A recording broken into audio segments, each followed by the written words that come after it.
Hello guys, ഞാൻ ഇന്ന് ബ്രേക്ക്ഫാസ്റ്റിന് 2 ബ്രെഡും 2 മുട്ടയാണ് എടുത്തത്. എന്നിട്ട് അത് എയർ ഫ്രയറിൽ വെച്ച് ഉണ്ടാക്കാമെന്ന് ഞാൻ തീരുമാനിച്ചു.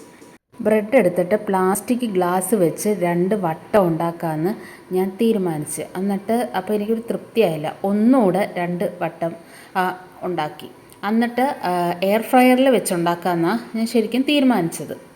എന്തായാലും തീരുമാനമെല്ലാം റെഡിയായി കഴിഞ്ഞപ്പോഴത്തേക്ക് എന്തായാലും രാവിലെ തന്നെ കറണ്ട് പോയി കിട്ടി.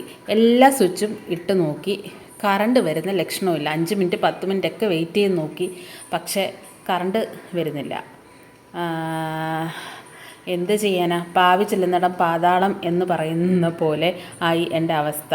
പിന്നെ ഞാനൊരു ഫ്രൈങ് പാൻ എടുത്ത് ഒരു ബ്രഷ് വെച്ച് എണ്ണയൊക്കെ നല്ലപോലെ തൂത്തിട്ട് ഞാൻ നമ്മുടെ ബ്രെഡ് ടോസ്റ്റ് ഉണ്ടാക്കാമെന്ന് തീരുമാനിച്ചു.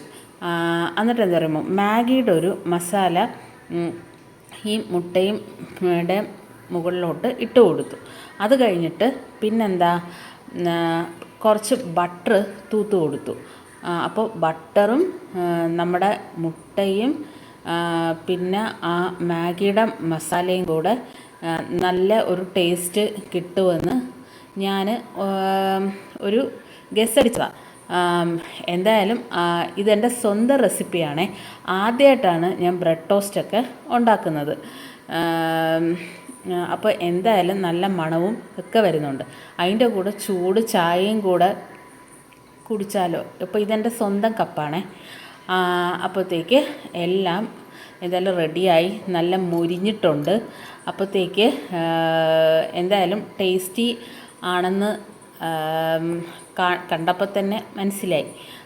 അപ്പോൾ ആദ്യമായിട്ടാണ് ഞാൻ ലൈഫിൽ ഇങ്ങനെ ബ്രെഡ് ഇങ്ങനെ മൊരിച്ച് ബട്ടറും മുട്ടയൊക്കെ ആയിട്ട് നല്ലൊരു ബ്രെഡ് ടോസ്റ്റ് ഉണ്ടാക്കുന്നത്. മാഗിയുടെ മസാലയും ആ മസാലയുടെ ടേസ്റ്റും ബട്ടറും എല്ലാം കൂടെ നല്ല സൂപ്പർ അടിപൊളിയായി.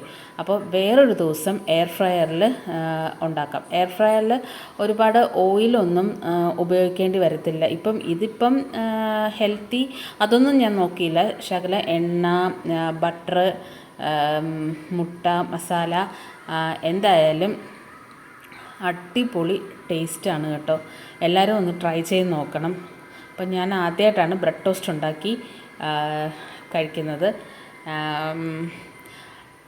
അപ്പോഴത്തേക്ക് ബ്രെഡ് ടോസ്റ്റും ചായയും കൂടെ സൂപ്പർ ടേസ്റ്റായി. അപ്പോൾ നാളെ മറ്റൊരു വീഡിയോ ആയിട്ട് നമുക്ക് കാണാം. ടാറ്റാ.